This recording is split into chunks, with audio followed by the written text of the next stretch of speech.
The Gauge would like your help in understanding you better. All you need to do to help out is fill out a simple audience survey. Just go to bit.ly/Gauge survey and fill out the short survey in helping the Gauge improve your listening experience. That's bit.ly/Gauge survey, or you can find a link to the survey at thegaugepodcast.com. This episode of the podcast is brought to you by Manscaped. Guys, Manscaped, the Lawnmower 3.0. The only thing I wish I could have done in my whole life is try the first and second version of this trimmer. Why? Because I wanted to see how much better this one was than what they created before. I will tell you, they sent me this exact Lawnmower 3.0 right here. I took it to town. Guys, I did what they said. I mowed the lawn. It was a pleasurable experience, to say the least. I know we have a lot of ladies out there. I know we've got female followers, a good number of you. Guys, get the Lawnmower 3.0 for your man, for your cowboy, for the men in your life. Everybody wants a clean undercarriage. Everyone wants clean shaved. I know, this is a weird topic, right? It's a little bit weird, but in this Lawnmower 3.0, you have the most premium trimmer on the market. It's waterproof, guys. You've got 90 minutes of battery life with this sucker. You've got this little LED light. You see that? Yeah, you can trim in the dark. If you don't want anybody to see you, you can trim in the dark. Maybe that's in a living quarters horse trailer. Point is, I will never use another trimmer in my life. Once you guys get your Lawnmower 3.0, you will never, ever use another trimmer.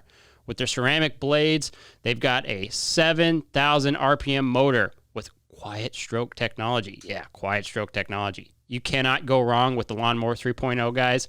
It's the newest version from Manscaped. Get yourself right. We're cowboys. We're not heathens. Manscaping is important. Take care of your manscaping, people. And guys, do I have a deal for you? You can get your very own Lawnmower 3.0 with a 20% discount plus free shipping. Yeah, 20% and free shipping. Come on, guys. You want that. Use promo code GAUGE at checkout. That is GAUGE at checkout when you go to manscaped.com. You'll thank me later. Manscaped.com. This is The Gauge with host Chance Conradu. Are you freaking serious? It's Conrado. This is The Gauge, and I am Chance Conrado. On this episode of the podcast, we have got the CEO of the PRCA, Mr. George Taylor, in the house. We are talking all things pro rodeo, kind of his introduction to the sport, a little bit about the NFR, some of the PRCA strategies going forward. We talk about the Cowboy Channel, kind of just sit back and relax and get to know George a little bit better. I think it's worth a listen. Check it out. George, I do appreciate you kind of taking the time to swing by our humble abode here and talk with us. It has been an interesting year for people watching, but a very interesting year for somebody in your position. Exactly. So it's crazy. It is crazy. And I mean, you were appointed CEO of the PRCA in 2018, was it? Yeah, January. Yeah. And I'm sure, like, for your brief little tenure, you probably didn't expect that you would have to navigate a pandemic. No, that wasn't one of the things I had on our scenario planning if list. They would have mentioned, hey, by the way, in about a year and a half, you're going to have to deal with a COVID-19, you'd be like, cool, I'm going to go interview at another place. Yeah, I think I'm going to stay in Snowmass. Yeah, exactly. One thing that I was wondering about you, right, because it's like, you can ask people things of that. Oh, so what did George do beforehand? But I would like to hear it from you, kind of what your background is and how the PRCA thing kind of came to be for you. You didn't know I was a bull rider? Someone had mentioned it, and then I started pulling stats, and I was like, why can't I find his name? Am I not going back far enough? Exactly. Turns out, no, you must have, it must have been an amateur thing. Yeah, maybe it was in Canada. I had a friend from college ask me, he said, George, how'd you get involved with rodeo? I said, I rode bulls all through high school. No, I didn't. Yeah. So, no, it's really kind of weird, from a career perspective. I was a computer science major and went and left college and got started at IBM. And I worked at IBM for 14 years, and I was in marketing and sales with them. And when I left IBM, I was a client exec for Caterpillar. And Caterpillar hired me, and I got started in their acquisitions group and strategy and planning, and had a career for 20 years at Caterpillar, and ended up, I was a chief marketing officer there. And one of the things that I had responsibility was for all Caterpillar sports. And people don't think about Caterpillar in sports, but we had a NASCAR team. We're probably one of the longer standing NASCAR teams in NASCAR, the Caterpillar car. So yeah, I had a great experience doing those things. I love marketing. I love building businesses, and all came about. I had retired from Caterpillar, and I didn't want to. I felt like I was too young just to sit around and do that. And we were incredibly blessed financially from our time there. And so we were in Snowmass at our place. We've had the place out there for probably 15 years. And I was reading a book written by a sports headhunter named Bob Bodine. It's called The Power of Who. And in that book, he says, make sure whatever you do something you love with people you love in a place you love. And so that kind of became our mantra. And one of the things we thought a lot about was sports. We loved the West. We really wanted to be in Colorado if we could. And I got a phone call from a headhunter, and she said, hey, would you be interested in being involved with the Professional Rodeo Cowboys Association? I said, you need to know something. I said, I've only been to 2 rodeos in my life. And she said, that George, don't worry about it. We're not looking for more cowboys. We have 5,000 of them. We need some business people to help grow the thing, and the rest is history, I guess, as they say. So yeah, it's interesting because having someone come from a strict business background into something like the PRCA from a strategic standpoint probably makes a lot of sense, right? Like, there's certain things that have been missing in the rodeo industry, and one of those is very strict business sense, because that's not what the West is necessarily. That's not how it operates. So I mean, it makes sense from a strategic standpoint why they would do that. But when you basically signed on the dotted line, signed your life away to rodeo and Right. cowboys and all that goes along with that, I mean, were you surprised at how it operated? I don't know if surprised is the right word. I think every business, that has been around for a long time, and rodeo certainly qualifies as that. Caterpillar had been around for a long time. I always say I've worked at 3 really historic companies. IBM was one of the first computer companies. Caterpillar is one of the most powerful brands in the world. And then Pro Rodeo has, been around for a long time. So I'm never surprised really at what you find when you're there, and the people are amazing, overall, and it's just, it's really been an interesting thing. But I don't think there's anything that really shocked me, because people are people no matter where they are for the most part, and we lived all over the world at different times, and so we've been exposed to a lot. Yeah, but okay, so that's interesting. And me personally, I was just really wondering kind of what your background was. I mean, I know the Caterpillar thing and what have you. Yeah. But so kind of your sports introduction was in the NASCAR world as far as operations go? Yeah, I would say that was the first time I was involved with a professional sport at any level, and really was enjoyable. Childress was our owner, if you will, and so being involved around them, they do a top flight job, and just seeing, I think the other thing that really was exposed to me is how much they focus on fans. And, when I first came to the PRCA, one of the things people said is it's a member-driven organization. And I think that's really good because you want to benefit your members. But I also think focusing on the fans is really an important part of what any sport or any type of entertainment has to do. Which is kind of an interesting segue, right? Because rodeo historically has had a very, I don't want to use the wrong word, but almost segregated fan base, right?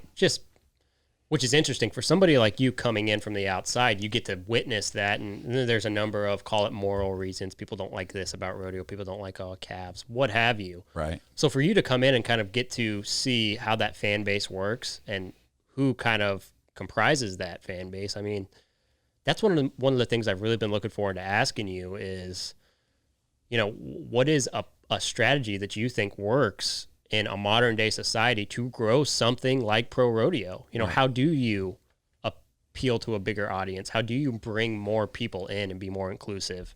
Yeah. One of the amazing things for me is, so the first probably 3 months we were there, we worked a lot on our strategy and where we were going and what we were doing. And part of that was to come up with a vision for who we were going to be, which was best rodeos, best cowboys, best fan experience, making a difference in the communities in which they have rodeo. And that's a unique thing for a sport, to have an impact on the community and have it be such a vocal thing. But then as we went down through then what our mission was, what our responsibility is, which is about bringing the sport together. It had fragmented quite a bit. We had Calgary out and Houston out and Colorado Springs out, and it was about trying to bring everybody together. And then our strategic initiatives that we felt like we had to do to deliver that. And one of them was be known. And when you think about just that simple word, be known, for us, it was about thinking about where are sports growing, what's driving that, and media was a big piece of it. So we spent from the very beginning time trying to figure out how were we going to drive more awareness of who we were. And then, so that's one element. So you can make more people exposed to what it is you do. And I think now is an incredible time for us to be doing that. But then it's also about the different segments within it. And I think it's one of the things rodeo is really blessed with. We have a relatively diverse, men, women, Hispanic, type of demographic that we're involved with that competes with many other sports. I mean, we have many more women for sure. And we're the only sport that pays women that compete on the same field as the men the same amount of money. And so I think... Which hasn't always been the case. No, luckily yeah. There was kind of a group of people in the WPRA who made that happen. But Exactly. So to me, that's one of the really cool things. And we just got to build on those strengths. And I've said when we moved to Texas for the NFR, I said, our country needs rodeo now more than ever.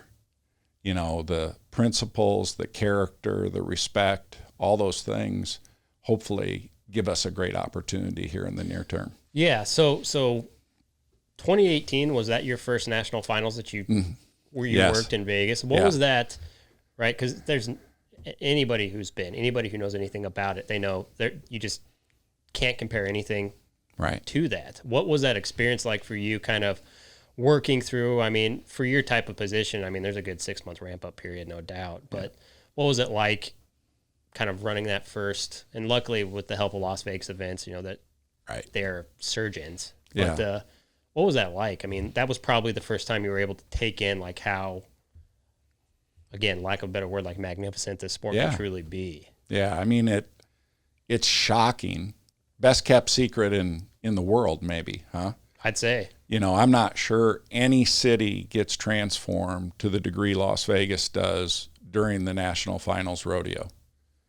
I mean, it is, you can be a lot of different places. As a matter of fact, I've had a number of people that I know from the baseball world that just say, they have their baseball meetings out there a lot of times. Oh, yeah. And they say, it's really clear what's going on out there. And, I would go to Las Vegas all the time for Con Expo and a variety of different other events, but there's nothing that transforms Las Vegas, in my opinion, like the rodeo does. No, and not for that. There may be something that does it for a day or two. Right.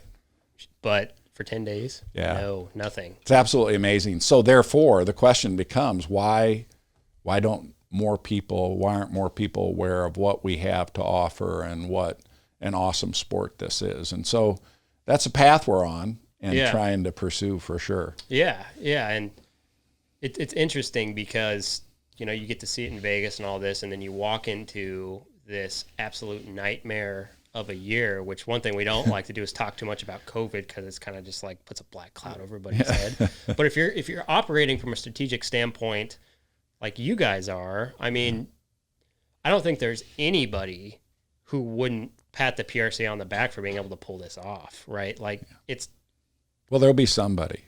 There might be. You've been around rodeo long enough. There will be somebody somewhere. Yeah, right. And they may be that at first, but they may alter their view. Even competitors in, you call it the rodeo marketplace, will pat PRC on the back for being able to pull it off. So with all the venues that you guys looked at, being able to settle on Texas, kind of the perfect storm of that Globe Life Arena and all that. I mean, at the end of the day, what was it that had you guys, I don't want to say settle because it's not settling. It's awesome. Yeah, it's amazing. But have you guys come to terms that would be the spot to do it? Yeah.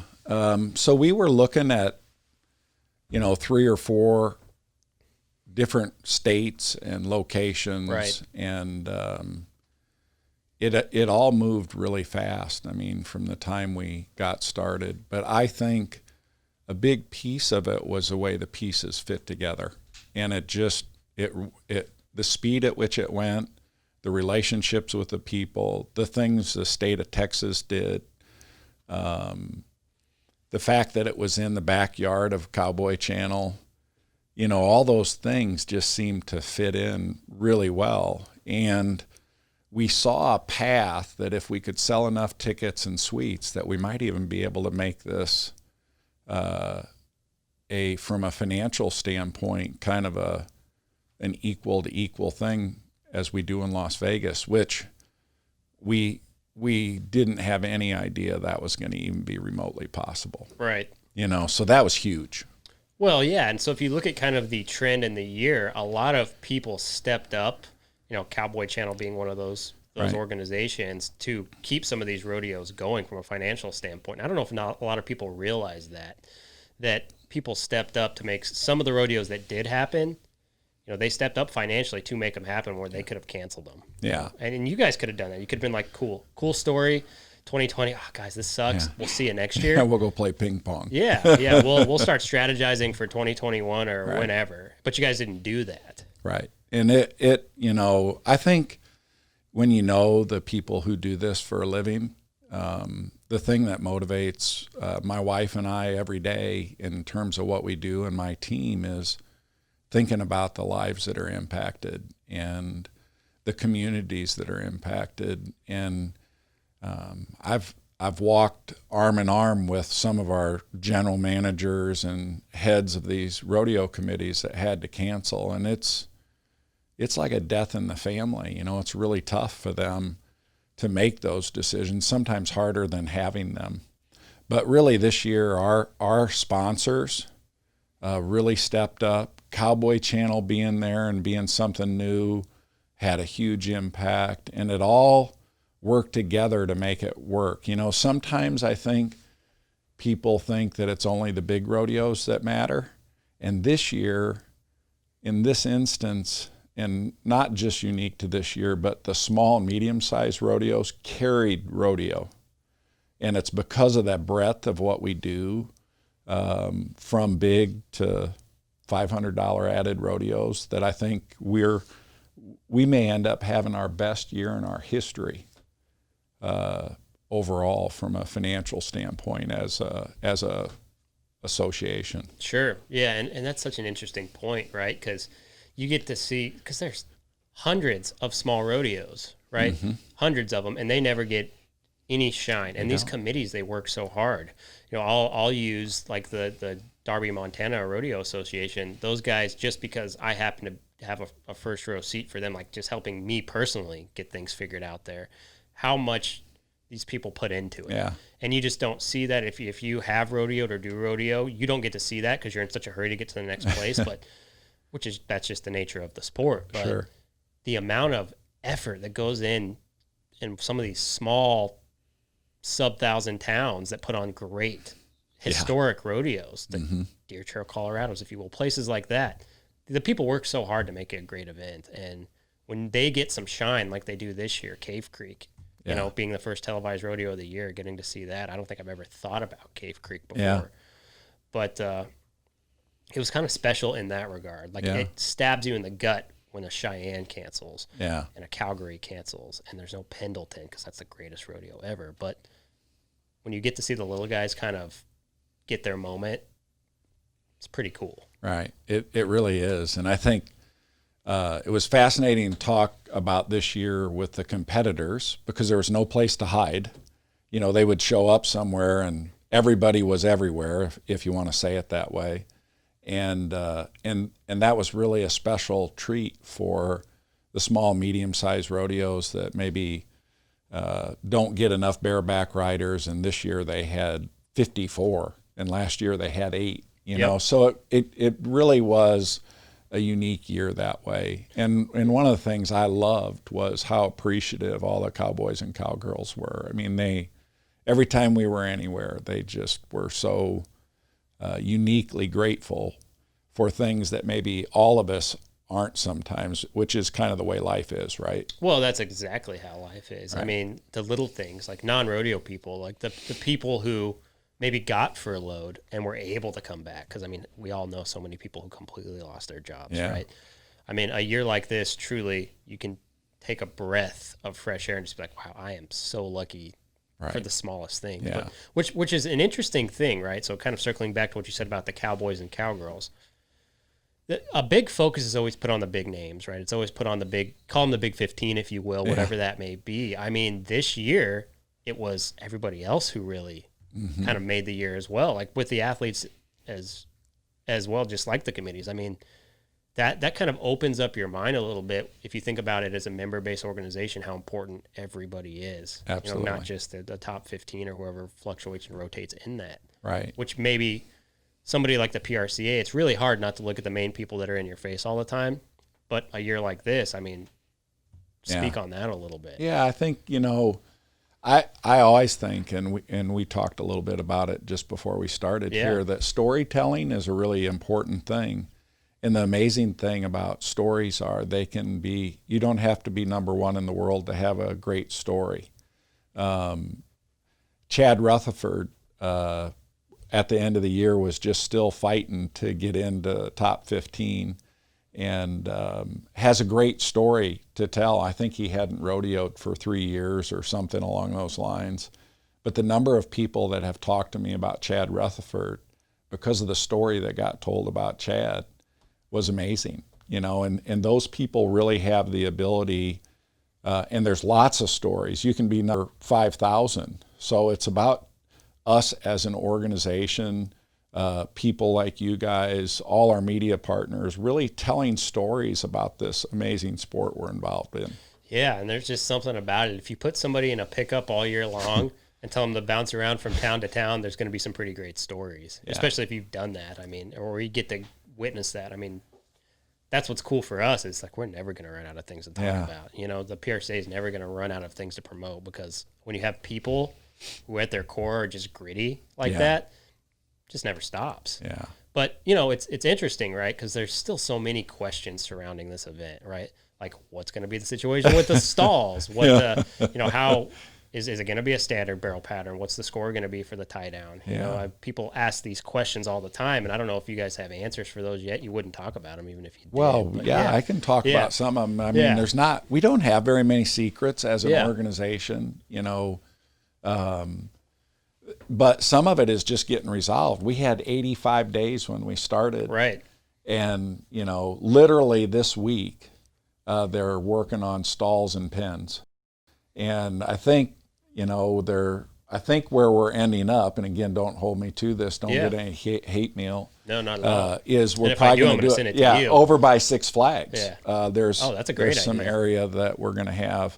So it's 3/4 of a mile from the stadium. Yeah. And so we're working on that. But we had some things that we thought we had worked out, and then, you know, they fold up, and so you just go to the next thing. Right. And so there's a lot of that type of stuff. I think on the barrel pattern, as an example, they've been working on that and trying to get figured out what's the right thing. And, you know, there's some politics involved. Different people have different opinions about what's best.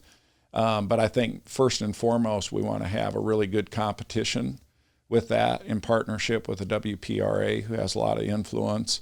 And then you got to think about the welfare of the animal as well.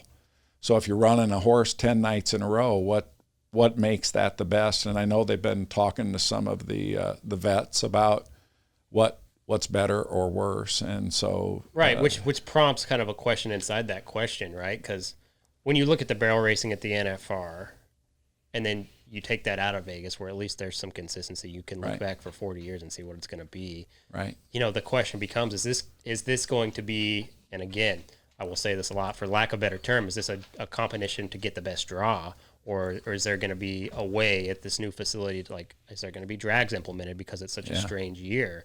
Which I think if you talk to any girl in the top 15 is going to say, if there's one thing in the entire world that we could do, it would be drags, so that there's more consistency. Yeah. And if you're number one, you don't have a strategic advantage. Yeah. And you see things, I think when Haley Kindle set her arena record, it was not at the top of the ground, but at a new place like this with sand being hauled in, it's not the same facility.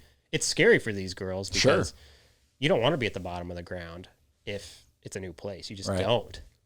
Well, the good bad news is I really don't know. Yeah. I hear a lot of opinions all the time. Of course. And so my job really is about listening a lot of times and trying to understand what is the right thing. And I can be more objective than anybody, but also not the most knowledgeable, right? So that it's a double-edged sword that I've got to stay within my lane, but make sure we're asking the right questions. And one of the discussions we had in the last few weeks was around the vet discussion.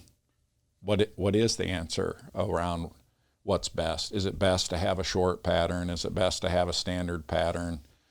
Nobody's talking about longer than standard, to be sure. Never, yeah. So I jokingly, at my own risk, said something to Doreen that we were going to have an extra long pattern because there's so much room, and it wasn't a big joke. So there was not a lot of laughter around that. So, and again, not to make light of something that people are doing for a living. But, sure. Well, and there's got to be a time for humor, but I think if George Taylor came out with a tractor, you could be the hero of the century for barrel racers. Yeah, there you go. I would consider that. Yeah, exactly. Or at least a rake or something. I mean, even just raking around the barrels where horses would traditionally fall down would be right. Which then prompts another question, right? Because one of the big reasons, just from a political standpoint, that you couldn't do something like drag in Vegas as well, because you had to work within CBS Sports time slot, right? You have a certain amount of time that you can make work, and they have that down to such a fine art. There's no way you could adjust that. Right. But with the Cowboy Channel coming in, you're not a time slot. You're not competing.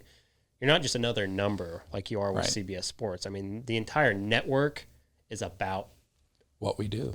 Yeah. Which means if you're ever going to implement any type of positive change, like what a better partner to be able to do that with than, the Cowboy Channel. Yeah, and that I think part of it was CBS, and I think part of it was just a philosophy about, again, the fans. And, some of us don't mind going to 5-hour rodeos, but, if you're trying to grow your sport, having something that's specifically targeted at your super fan, you got to be a little careful with. We always talk about the Super Bowl a lot, just because I think it's a fascinating thing that 100 million people around the world watch it, and they charge $5 million for a 30-second commercial. And my wife watches one football game a year, and it's probably the Super Bowl. But it's probably a lot of wives do that. Yeah. So, but it's more for the commercials and for the halftime show than it is a football game. Right. Doesn't care about that. And so we've just got to always, in our Super Bowl, we've got to think about those things too. So time is important, but how important is it? So that's the rub always. And Sean Davis, to his credit, really made the NFR in partnership with Las Vegas what it was. And he pushed those things hard. He did. And being a horseman, and having his thoughts about what was best for horses as an example, or any other subject, he really was the man with the stopwatch at the end of the day. Right. Well, and it's an interesting thing because, you know, in the barrel racing in specific, you got about $5 million worth of horses competing against each other. So it's an interesting topic. Guys, Manscaped, the Lawnmower 3.0. The only thing I wish I could have done my whole life is try the first and second version of this trimmer. Why? Because I wanted to see how much better this one was than what they created before. I will tell you, they sent me this exact Lawnmower 3.0 right here. I took it to town, guys. I did what they said. I mowed the lawn. It was a pleasurable experience, to say the least. I know we have a lot of ladies out there. I know we've got female followers, a good number of you. Guys, get the Lawnmower 3.0 for your man, for your cowboy, for the men in your life. Everybody wants a clean undercarriage. Everyone wants clean shaved. I know, this is a weird topic, right? It's a little bit weird, but in this Lawnmower 3.0, you have the most premium trimmer on the market. It's waterproof, guys. You've got 90 minutes of battery life with this sucker. You've got this little LED light. You see that? Yeah, you can trim in the dark. If you don't want anybody to see you, you can trim in the dark. Maybe that's in a living quarters horse trailer. Point is, I will never use another trimmer in my life. Once you guys get your Lawnmower 3.0, you will never, ever use another trimmer. With their ceramic blades, they've got a 7,000 RPM motor with quiet stroke technology. Yeah, quiet stroke technology. You cannot go wrong with the Lawnmower 3.0, guys. It's the newest version from Manscaped. Get yourself right. We're cowboys. We're not heathens. Manscaping is important. Take care of your manscaping, people. And guys, do I have a deal for you? You can get your very own Lawnmower 3.0 with a 20% discount plus free shipping. Yeah, 20% and free shipping. Come on, guys. You want that. Use promo code GAUGE at checkout. That is GAUGE at checkout when you go to manscaped.com. You'll thank me later. Manscaped.com. Because you had just kind of come on board when this whole Cowboy Channel transition started. And I will count myself among the naysayers at the very beginning. In fact, I think a lot of people would because maybe didn't understand. It's like, wait. How can you go from a huge network like CBS to, you know, like the equivalent to the Outdoor Network, a little less? Like, what is this going to be, you know, fishing with Bill Dance, you know, for the National Finals Rodeo? Yeah. Like, I mean, that was like in my brain. I was like, Right. How is this going to work? Right. But getting to watch them execute, it's like, this is the best thing that probably could have happened. Yeah. What was that? How did that all come to be? Like, as far as the PRCA's involvement and working with Patrick, and ultimately, obviously there was a financial incentive because it went from paying somebody to being paid, which is a nice thing. Right. But so that helps. But when you guys were initially talking about it, what was it that kind of pushed you? And when I say you, I mean the organization in that direction where it made sense long term, other than the financial obvious. Yeah, well, so, you know, a big piece of the dialogue was about, and set the money to the side for a moment, but was the amount of coverage and having a channel that truly cared about the sport. And then what were the trade-offs? And, you know, Cowboy Channel's in 40 million homes today. I hear about the ones that it's not in, you know, for sure. People can get frustrated by that. But I think it was about that strategic element of, does Rodeo have a big enough audience that it can cultivate, and the right next step for it is much like Golf Channel. You know, who would have thought? Who would have thought that there was an NFL channel or an MLB channel, or look at all the sports that exist. They all have a channel. And I thought, you know, I take you back to our discussion we had about be known. And if you want to be known, you can't be on CBS 7 times a year and truly be known. And we were on CBS Sports Network, which, you know, we're beating Sports Network with Cowboy Channel on a regular basis now.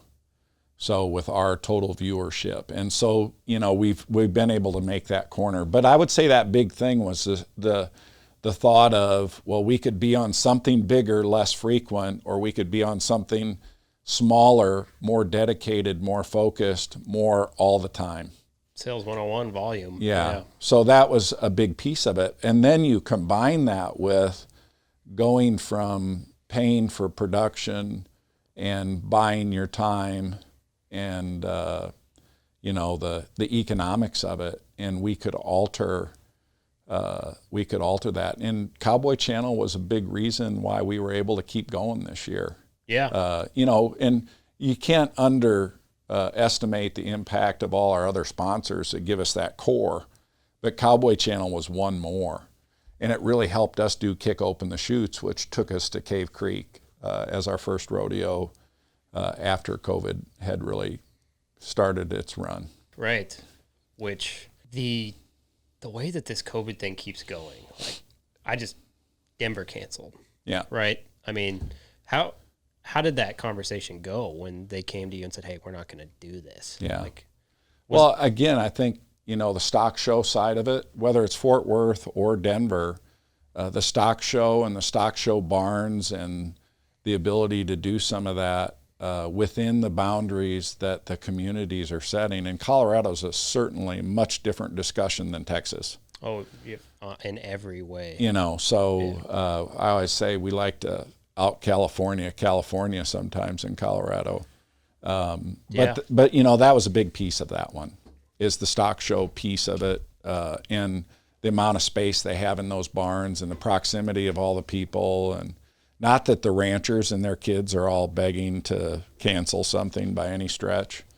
But I think it had to do with what local public health officials were feeling about those things. Well, yeah. And I mean, it's very obvious if you look at the governor of Colorado, for instance, and then the mayor of Denver, that one opportunity to cancel any rodeo, they're going to absolutely take. Right. But then that begs the question, right? Circuit Finals was in Greeley. I mean, Greeley's a different political landscape than Denver, certainly.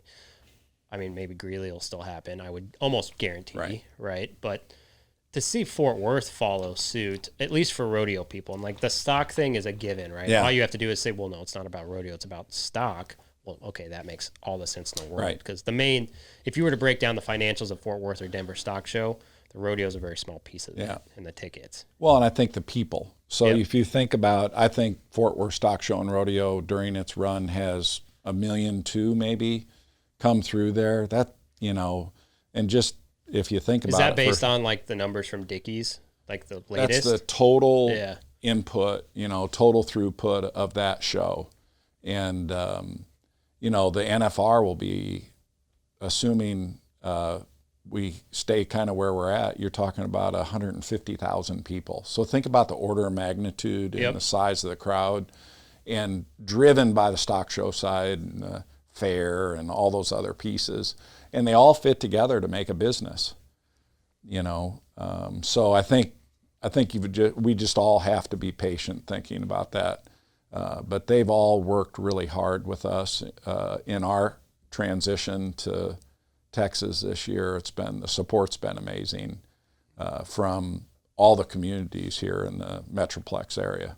Yeah, I mean, Texas in general is kind of synonymous with rodeo, but the people here just in general, right? It's kind of the perfect storm, right? For viewership and for excitement, because people are just so sick of being stuck at home, right? You tell somebody, hey, the biggest rodeo in the world's coming to town. People who had never considered going to a rodeo, maybe even from Dallas, are going to be, how quick did the tickets sell out? It was. Well, so we sold first to our season ticket holders. Right. And then our public on sale. So we had sold most of them before the public on sale, and we were sold out in the morning. Yep. 2 hours, everything was cleaned up. We are hopeful that we may get some more tickets between now and the start, actually. So, is there a conversation about what kind of cap there would be? Hypothetically, if they lifted, let's say Texas did what Florida did, is there a chance that you could sell another 10,000 tickets? I don't think so. Yeah. We would like to. Well, yeah. But I think we'll probably have the potential of another 3,000 to 5,000. I kind of, just a fun goal for me is to set a record for the number of people to see the National Finals Rodeo. Sure. Would be really fun. Yeah, I think that would be excellent. obviously they'd sell. Right. Just to the core people around here. It's going to be so lax for competitors because a good portion of the competitors are from Texas anyway. Yeah. So a lot less stress as far as where to go, what to do, where you could keep your horses. That's kind of lifted a little bit, which is going to be nice. But yeah, it's a historical year. It's really exciting, which then prompts more questions like what's and luckily I'm talking to the guy who helps make a lot of these decisions. So I don't have to say, hey, if you're the guy making the decisions, right. actually you're one of them. But what's the future look like for the PRCA? I mean, kind of danced around like strategy and all that. But I mean, really and truthfully, just speaking plainly, I mean, what is the strategy going forward, especially with so much unknown? Yeah. I mean, getting through this current pandemic is the biggest issue for the country, and unifying our membership and continuing to grow and leveraging media, all those types of things are certainly on the strategic fronts. But we're in a partnership with Breakaway, with the WPRA, which is something that we think has a big potential to grow for us. And so I think this year we had 4 circuit finals that had Breakaway in it. So it's going to be continuing to grow the aspect of women, which I think is going to grow our fans, which grows your viewership, which then grows your opportunity with sponsors and media. And it really is a circle that kind of begins to move for us, that you put the fan at the center of that circle and then tell stories that are compelling about those people, and then more of those people become known, and then more sponsors want to be involved, and then once you get more exposure with media, then you have more people that say, hey, I think it'd be kind of cool to be a cowboy or a cowgirl, and then you start this whole cycle over again. And it's this path where sports have been able to make fundamental change by doing those things really well. And we want to continue to grow the ability to make a living by doing this sport too, instead of it just being a passion play. So you got to have more people that can legitimately do it and make money doing it, as opposed to a handful. Right. And so those are big things for us that we always are thinking about. And today, I'm really proud of what the NFR represents. It's more than entire associations pay in a year. One rodeo, and the people in the cowboys and cowgirls get paid to go. They don't pay to go. So those kind of strategic things are really important for us to continue to measure ourselves by. Are we doing a good job on those types of things for our athletes and for our fans? Sure. Yeah, which Breakaway kind of opens up an interesting topic in itself, right? Because it has come on in 2020 so strong. I mean, so much stronger than every other year it's been around combined. And it's amazing to have another outlet for women to compete, right? And one thing that we've been talking about on the show a lot, just because we've had a lot of tie-down guys on lately, is you cringing? No, a little bit? No, not even a little. But what that does is, at least in the minds of some people, is it's scary for tie-down in a way, because it's such a softer, and that's just speaking plainly, it's such a softer sport. Yeah. Than tie-down. Like, is there a fear kind of within the PRCA offices that bringing Breakaway on, however amazing it may be, it's fantastic for the WPRA. I know some of the best women I know are Breakaway ropers. That's where everybody gets their start who ropes calves. Breakaway, it's a really special sport. Yeah. And for women to be able to continue past college rodeo with that, it's just like, this is great. This is what the WPRA, the women's rodeo, needs. They need something other than barrels, because not everybody wants to be a barrel racer. Some people like to rope. Some people love to rope. And the fear, though, is, does it push tie-down out? Yeah. I don't see that. Yeah. Even a little bit. Right. And, from my viewpoint, the thing that represents the cowboy potentially the most is a tie-down roper. Well, especially the the star power. Yeah. And the athleticism, the skill set, the speed, the quality of the horse, I mean, it's really a awesome combination of things. And I'll tell you, I mean, I have a lot of people that have a lot of different opinions about this for sure. And some may criticize what I say, but I was at one of our largest rodeos this past winter, and the loudest the crowd was when a tie-down roper won the event. Always. Yeah, it's always like that. Because if you look at, especially in kind of the modern era, some of your biggest stars, from Cody Ohl to Fred Whitfield to Trevor Brazil. Who's that guy? Yeah, who is that guy? Tough Cooper, and now Shad Mayfield. And of course, how can you leave Haven out? And Shane Hanchey, and just these are people close to my heart because tie down's my number one and always will be. So that it's really important. Like, how do we make sure that this historical event? I mean, maybe saddle bronc riding's the oldest, but if you just look at it from like the history of rodeo, I mean, doctoring a calf in the field, like that's tie down. Absolutely. And losing even 1 ounce of what makes tie, especially if you've ever done tie down roping, it is so frustrating when you're that 12-year-old kid and you transition from breakaway to tie down to work on that. It's just a precious sport. And to me, it is. And to hear you say like, hey, no, we're protecting tie down. Yeah. It's really what I was hoping to hear. Yeah. So. No. And you know what I think it involves, though? It involves us as a sport always being thoughtful about what we're doing. And I'll, for lack of a better analogy, use beer. Yeah. Right. Well, all the commercials that the beer companies, Anheuser-Busch runs, don't drink and drive. Yeah. Well, they don't do that because it sells more beer. But it's about regulating yourself so that you're not regulated. Sure. So be your own regulator and do a good job of it. Keep good data, keep an understanding of what makes it work. And, thinking about things in those terms isn't always great with cowboys. But, whether it's beer, don't drink and drive, or whether it's emissions on automobiles, the manufacturers, I was at Caterpillar for many years, we developed diesel engines. And to be able to stay ahead of the regulators so you don't get overregulated is really an important attribute. In many parts of the world, a Caterpillar diesel engine burns cleaner than the air that it's taking in.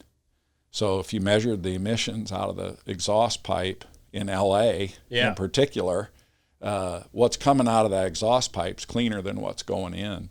And so that's how we can keep doing that. We've got to think about what regulations, what things should we be doing across the whole sport to stay ahead of anybody who might have some ulterior motives of some sort. Yeah, the things behind the scene, I mean, who are you guys when it comes to these regulations? I mean, who are you guys up against the most? Is it the animal rights activists? Is that the number one?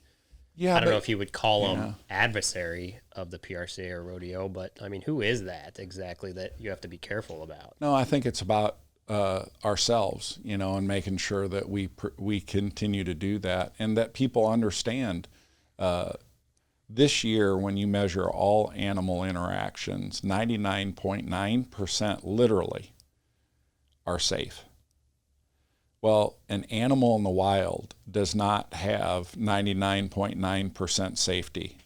So it talks about the care at which we take of our animals, the life they lead, all those types of things. So we do amazing things for our animals, but we don't talk about it all that much. And it's about sharing that and being active with governmental bodies and those types of people. So it's more about focus on what you can do and move forward as opposed to having a great defense, because there's always going to be somebody that disagrees with what you do or what I do, and that's just the way life is. Don't I know and that? So we expect that, but we should hold ourselves accountable and then do everything in our power to demonstrate how awesome a care we take of our animal athletes and what we do. Yeah, no, absolutely. And I think that's really important, and we're kind of primed to be able to do those things now. I mean, you've got the Cowboy Channel, you've got all these outlets to where you can do that, and we live in a modern society where taking something old, which rodeo's old, right? And the whole mindset behind all of it is an old mindset. Right. So being progressive in thinking and just like what you're saying, I think maybe you're right. That is the key to maintaining that history, but also modernizing and moving forward, because rodeo has been kind of, I don't know if stagnant's the best word, but stationary maybe is a better word for quite some time. Yeah, I think, well, it's the way many things are in life, right? We're a history, and we want to preserve that history to a great degree while still moving forward and remaining relevant to the next generation. And, we're doing some of that. One of the things I think we'll do is we're going to have a second screen experience for the NFR. And some of the other rodeos have done some of this. San Antonio had a score game that they had. And so we're continuing to try to say, what's digital fan experience?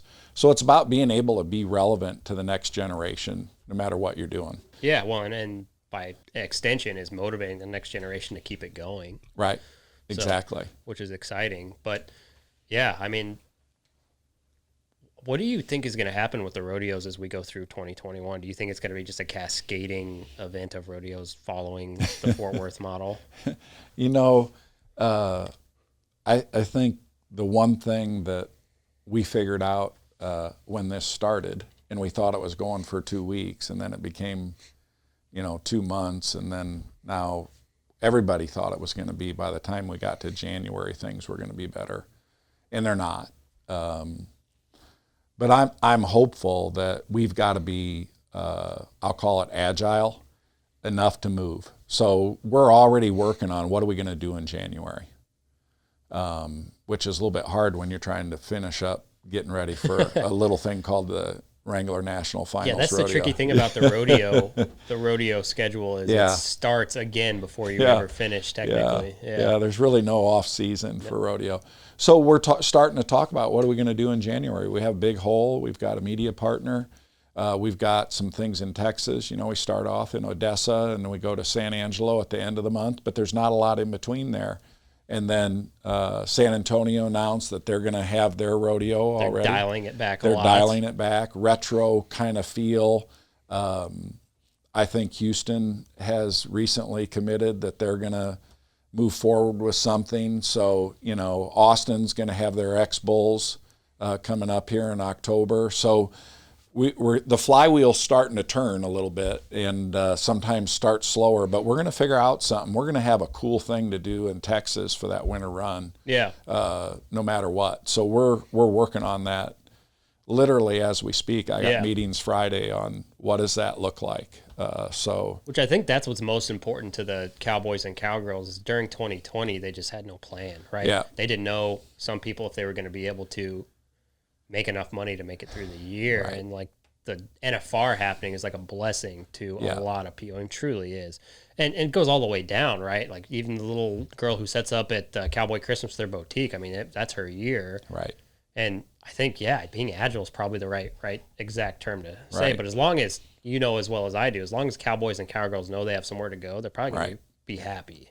Yeah. Yeah, that's a good start anyway. Yeah. Right? So we definitely are working hard on that. And then, that really Texas takes you up through the American, takes you into March. And we had a meeting last week with Kissimmee about circuit finals rodeo.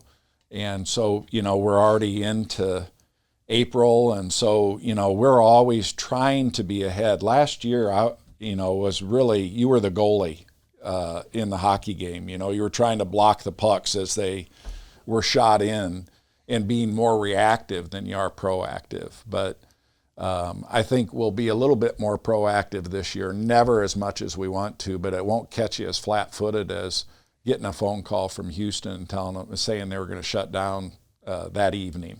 Still to this day, that's just crazy. Yeah. But at least to expect the worst maybe, and if it's not the worst, then it's a pleasant surprise. Yeah, we look at the numbers a lot that get reported, and because if you listen to the media, they're reporting single-use cases of a football player that got COVID. And I try to look at trends across the nation, in the state of Texas, and right now Tarrant County, to try to understand how are things going. And sometimes if there's more cases, it's not necessarily a bad thing because they're doing a lot more testing. So, and what are the people that are going to the hospital, what's happening, as bad as it sounds, to the death counts and stuff like that. And do we see those things starting to settle down? Right. And those are the things that we try to do from a sanity standpoint, try to look at some data, because there literally is not, at least from my perspective, a media source that you can go to get that balance. Yeah, so that is interesting. Like that, but there's no possible way that even if the COVID numbers spike and the government tries to backpedal, like the deal is done with the NFR. Like that is happening. Yeah, it's definitely happening now. Somebody could turn around tomorrow and say we can't have fans. Yeah. But when I talked to Governor Abbott before we made a commitment, he said to me, George, we are not going to shut down the state again. We are not. And all the data on hospital beds and all that at a state level are pretty good. Right. But I do, I think this year, it feels like it's been 10 years ago, but doesn't it ever? Yeah, you want to say last year, but this year, I think we believe that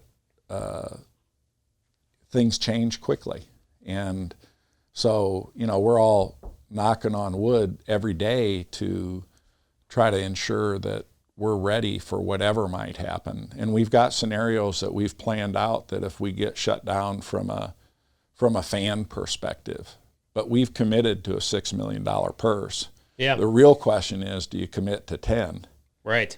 And provided we sell the rest of our tickets that we have for suites, we're going to be at $10 million.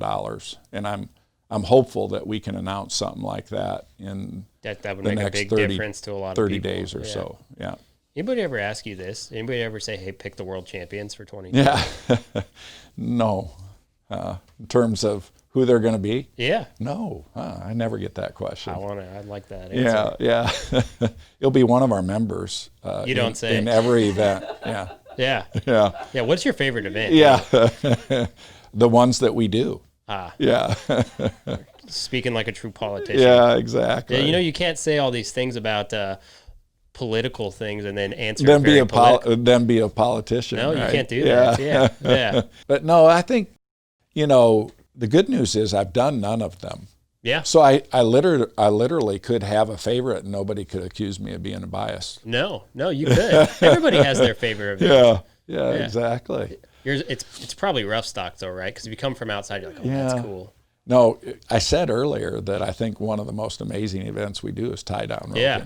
Because of that, all the different aspects of it. Yeah. So many variables. But there's things to respect about virtually every one of them.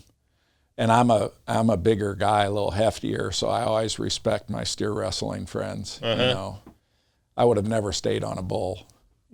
No, you don't too have much body mass. Yeah, you go one direction. I mean, you see the best bull riders generally they're about $150. Yeah, but, right. Still, I mean, the athleticism in pretty much every event. It's just it is. That's why it's so great. It is what makes it great, and maybe what makes it even greater between what happens in every event is something you can really respect, truly. Yeah, and is the people that are doing it.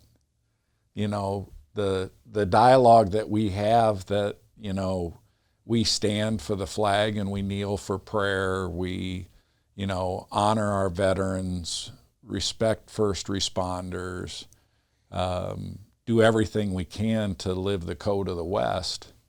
Those are amazing things in today's world of sports. Oh my gosh. I mean, I don't know that there's any other sport going right now that can say all of those things at once.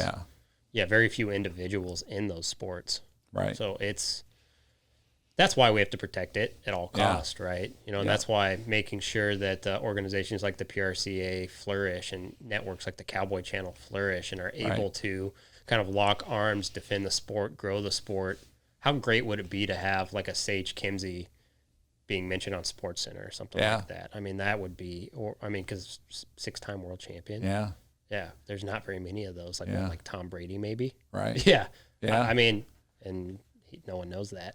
Or that's really why the whole be known thing to me is so important. And what you guys are doing here, and I think I hope that your aspiration is that you guys are bigger than the sport of rodeo. Yeah. I mean, if you look at, and our fans don't like when we say the same thing over and over again. It's like we already heard this 3 times in the last 2 weeks. But there's strategy to what we do. And that's the one issue with this that maybe some of the fans out there don't understand is it's a new conversation every time we do this. And you may not know something that the last person I talk to knows when I say it. But that's why we have these strategies, why we bring people who aren't rodeo athletes on the show and mix them in. Mm-hmm. Because at least for me, I think we're not the PRCA. Granted, we've got a really great following, and thank everybody so much for that, because at the end of the day, we just really want to help our sport and our culture. And to me, I think what you do is you take a huge Instagram star who maybe is known for hunting. You bring them on the show. Have you ever been to the rodeo? No. Well, cool. Guess where I'm going? I'm from Houston. I'm going to the Houston Rodeo. Okay, so you've got this huge celebrity who wants to go to a rodeo. Mr. MLB All-Star that I showed how to rope a dummy. You're coming to the NFR this year with us. That's no small thing. Right. Being able to, even if it's just a silly podcast, if somebody like that comes in and they're like, this sport's amazing, that only helps grow. Yeah. The sport. That's why I say we got to be bigger than, if you think about the sports that have gone through unprecedented growth, it's been oftentimes an individual or a group and media that have made that happen. Tiger Woods transcended golf. He made golf grow with little kids beyond where it ever could. I was amazed. I had a meeting with CBS one day and they said anytime, and this was after Tiger went through his challenges but was still playing, in the last couple of years, and CBS said, when Tiger's playing on the final day, our viewership grows by 6 million people. 6 million. Yeah. Dale Earnhardt did it for NASCAR. You could argue Michael Jordan, Larry Bird, Magic Michael Johnson, LeBron James, those guys have transcended their sports as well. Michael, for sure. Yeah, well, there's lots of examples right now. If you look at the Ultimate Fighting Championships and you look at a Ronda Rousey, a Conor McGregor, like for somebody, and that's a baby of a sport based on time. It's not even 30 years. So those are the types of things. And then when I think about Trevor, he's every bit he's our Tiger Woods. He is, yeah. But we needed more media at that time because I think it was too quiet, So we want Gage and Cowboy Channel and all those things to become bigger than the sport, because if they become bigger than the sport, then the sport becomes bigger. Yeah, I mean, since day one, that was our model. Right. And the only way to do that is to bring people in from the outside. Right. Or really blow up a story about somebody exciting. I mean, there's so many great characters in rodeo. They're just so respectful. They're so humble. I want one of them to step out and be larger than life. Yeah. Like almost like a J.B. Mooney, if you will, in rodeo or something like that. And yeah, I mean, there's a lot of potential. Yeah. Because people could relate to somebody like that. Whereas your average person who's maybe from uptown Dallas area, who's never stepped foot on a ranch, they're never going to relate to someone who's super ranchy. They're just not. Yeah. But they might be able to relate to some portion of that story. You sit down at a table like this or at the studio with the Cowboy Channel, and something will probably resonate with somebody. Yeah. And then they're interested. Then they're hooked. So. Well, it'll be an interesting time this year, being in Texas, being somewhere different, where hopefully we get more exposure. And again, it's trying to make lemonade out of lemons, which we've been trying to do all year. But we're hopeful that, there will be other benefits of being in Texas. I think so. Yeah, I can say for us, we're going to do everything we can to push it as hard as we can, just like you guys. So yeah. Pretty excited. I'm thankful that you made time to stop by. I am super proud of the PRCA for being able to pull this shit off. Yeah. That's what's nice about podcast fighting. Yeah. I get one curse word on the show. One, exactly. But, it's been an incredible time. And we've had so much help, honestly, getting that done. And I probably over spiritualize some things, but I think it's been a blessing for the PRCA, and things happened so fast and went so well, and we're just going to continue to all hope and pray that we can get through the NFR and we have full purse payout, and we're ready to have a great year next year. Yeah, absolutely. I think come mid-December when it's all over, it will probably go down as one of the best events in rodeo history. I think so. I think I'm really excited. Yeah. Normally I wouldn't go to all 10 rounds, but I will this time. Yeah, there you go. It's right in your backyard. You can't avoid it. Yeah, it's a hop and a skip. Yeah. And no distractions like casinos. Yeah, exactly. Well, we appreciate what you guys are doing and absolutely. for involving Likewise. us. And if there's ever any way we can help you, don't hesitate to ask. And we're kind of all in this together, pulling the same direction. Yeah, it's good if we do pull the same direction too. Yeah. So absolutely, Georgia. Thanks again. All right. Thank you so much. Take care. This has been The Gauge, hosted by me, Chance Conrado, produced and edited by our guy Ty Yeager. Shout out to the executive producers Dustin Pointer and Cody Denton. Marketing and content by Cassie Emerson. Our theme song is by Shay Ashshire and the Night Howlers. Make sure to rate and review this podcast, as well as follow The Gauge on Twitter, Instagram, and Facebook. And make sure to subscribe to The Gauge wherever you get your podcasts. We'll see you guys next time.